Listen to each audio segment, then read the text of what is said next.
Hello বন্ধুরা, সবাই কেমন আছেন? সবাইকে অনেক অনেক শুভেচ্ছা আমার ফারহানাস ড্রিম হাউস পেজ থেকে। কেমন আছেন আপনারা? আমি আজকে নুডলস রান্না করব। তবে নুডলসের ভিতরে যেই আলুর সাথে যেই সবজিটা মিক্সড করেছি সেটা হচ্ছে মূলা। তো আমি গত 2 দিন আগে মূলা দিয়ে মুরগি রান্না করেছিলাম। সত্যি খুব অসাধারণ একটা সবজি, সবজি দিয়ে মাংস হয়েছে।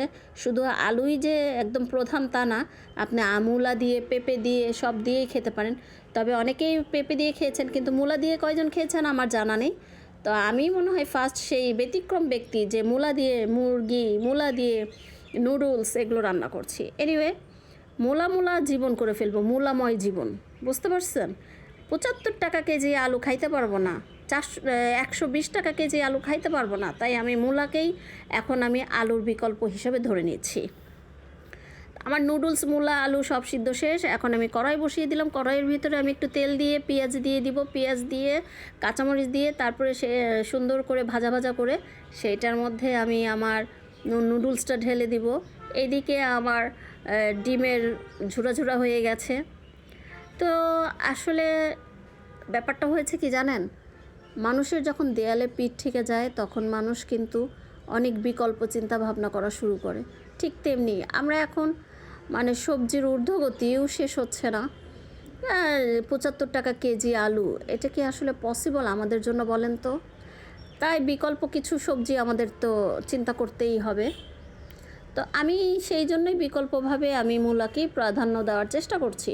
যেহেতু এটা একটা সিজনাল সবজি, বেশি দিন থাকবে না। আর আপনি বেশি দিন হয়ে গেলে কিন্তু শীত চলে গেলে আর মূলা খেতে ভালো লাগবে না। কারণ এখনকার যে শীতের সবজি, গরমের সবজি। তো আমার নুডলস হয়ে গেছে। নুডলসে আমি আবার কিছু গোলমরিচ দিয়েছি। গোলমরিচের ঘ্রাণটা আমার খুব ভালো লাগে। এখন আমি 1 কাপ চা বানায় নেব। আমি যেই কাপে চা বানাচ্ছি আজকে, সেই কাপটা আমার বড় আপু আমাকে দিয়েছিল। তো বড় আপু আমেরিকা থেকে পাঠিয়েছিল। সেই কাপটা আমি আসলে সহজে নষ্ট করি না। তো 1 কাপ চা সকালবেলা, উফ, আমার শত দুশ্চিন্তা দূর হয়ে যায় 1 কাপ চায়ে। তো চা আর নুডলস সত্যি আমার অনেক ভালো লেগেছে। আপনারা অবশ্যই ব্যতিক্রম যদি চিন্তা করেন তাহলে মূলা দিয়ে একবার নুডলস রান্না করে খাবেন। আমার মনে হয় না খারাপ লাগবে। অনেক বাচ্চারা সবজি খেতে চায় না, তাদেরকে এইভাবে যদি নুডলসের সাথে বানিয়ে দেন, আমার মনে হয় না ওরা বুঝতেও পারবে এবং খেতে বিরক্ত হবে। তাই সবার সুস্বাস্থ্য কামনা করে আমি আমার আজকের ভিডিওটা এখানেই শেষ করতে চাচ্ছি।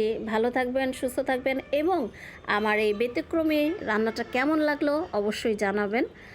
আসসালামু আলাইকুম। সবার সুস্বাস্থ্য কামনায় আমি ফারহানা। আল্লাহ হাফেজ।